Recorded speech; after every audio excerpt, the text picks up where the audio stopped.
प्रधानमंत्री नरेंद्र मोदी अमेरिका दौरे पर वॉशिंगटन डीसी पहुंचे, जहां व्हाइट हाउस में उन्होंने अमेरिका के राष्ट्रपति डोनाल्ड ट्रंप से मुलाकात की।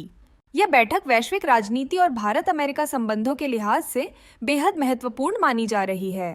ट्रंप ने पीएम मोदी का भव्य स्वागत किया और उन्हें अपना अच्छा मित्र बताया।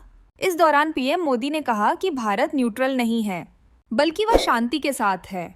उन्होंने स्पष्ट किया कि भारत वैश्विक स्तर पर शांति और स्थिरता को प्राथमिकता देता है और वह हर उस प्रयास का समर्थन करता है जो युद्ध को खत्म करने और संवाद को बढ़ावा देने की दिशा में हो। भारत और अमेरिका के बीच व्यापार, रक्षा, ऊर्जा और तकनीकी क्षेत्र में सहयोग को और गहरा करने पर इस बैठक में चर्चा हुई। पीएम मोदी ने कहा कि भारत और अमेरिका मिलकर वैश्विक विकास को गति दे सकते हैं और दोनों देशों के बीच आर्थिक साझेदारी दुनिया की अर्थव्यवस्था के लिए फायदेमंद होगी। ट्रंप ने भी इस विचार का समर्थन किया और भारत के साथ व्यापारिक संबंधों को मजबूत करने की प्रतिबद्धता जताई। इससे पहले ट्रंप ने सभी व्यापारिक साझेदारों के लिए एक नई पारस्परिक टैरिफ पॉलिसी की घोषणा की थी, जिसका असर भारत अमेरिका व्यापार पर भी पड़ सकता है।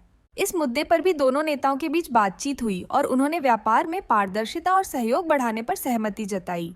इस मुलाकात से पहले प्रधानमंत्री मोदी ने अमेरिकी राष्ट्रीय सुरक्षा सलाहकार माइक वॉल्ट्ज, राष्ट्रीय खुफिया निदेशक तुलसी गबार्ड, टेस्ला और स्पेसएक्स के सीईओ एलन मस्क और भारतीय मूल के रिपब्लिकन नेता विवेक रामास्वामी से भी मुलाकात की।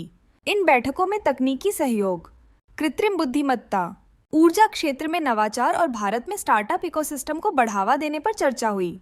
एलन मस्क ने भारत में टेस्ला की संभावित निवेश योजनाओं पर भी सकारात्मक प्रतिक्रिया दी, जिससे आने वाले समय में भारत में इलेक्ट्रिक व्हीकल्स और नवीकरणीय ऊर्जा क्षेत्र में बड़े बदलाव देखने को मिल सकते हैं। रूस यूक्रेन युद्ध के मुद्दे पर भी इस मुलाकात में चर्चा हुई। प्रधानमंत्री मोदी ने साफ शब्दों में कहा कि भारत युद्ध के खिलाफ है और शांति की बहाली के लिए हर संभव प्रयास का समर्थन करता है। उन्होंने दोहराया कि बातचीत और कूटनीति के जरिए ही समाधान निकाला जाना चाहिए, जिससे वैश्विक स्थिरता बनी रहे। यह बयान महत्वपूर्ण माना जा रहा है क्योंकि अमेरिका और पश्चिमी देश जहां रूस के खिलाफ सख्त रुख अपनाए हुए हैं, वहीं भारत ने अब तक संतुलित नीति अपनाई है और दोनों पक्षों के साथ संवाद बनाए रखा है। इस ऐतिहासिक मुलाकात पर पूरी दुनिया की नजरें थीं, क्योंकि यह बैठक भारत अमेरिका संबंधों के भविष्य के लिए एक महत्वपूर्ण मोड़ साबित हो सकती है। दोनों देशों के बीच रक्षा साझेदारी को मजबूत करने, व्यापारिक सहयोग को बढ़ाने और ऊर्जा तथा प्रौद्योगिकी क्षेत्र में नई संभावनाओं को तलाशने की दिशा में यह बातचीत अहम मानी जा रही है। प्रधानमंत्री मोदी ने इस अवसर पर डोनाल्ड ट्रंप को भारत आने का निमंत्रण भी दिया, जिसे ट्रंप ने सकारात्मक रूप से लिया। इससे साफ है कि आने वाले समय में भारत और अमेरिका के बीच रणनीतिक संबंध और अधिक मजबूत होंगे, जिससे न केवल दोनों देशों को बल्कि वैश्विक अर्थव्यवस्था और सुरक्षा व्यवस्था को भी लाभ मिलेगा।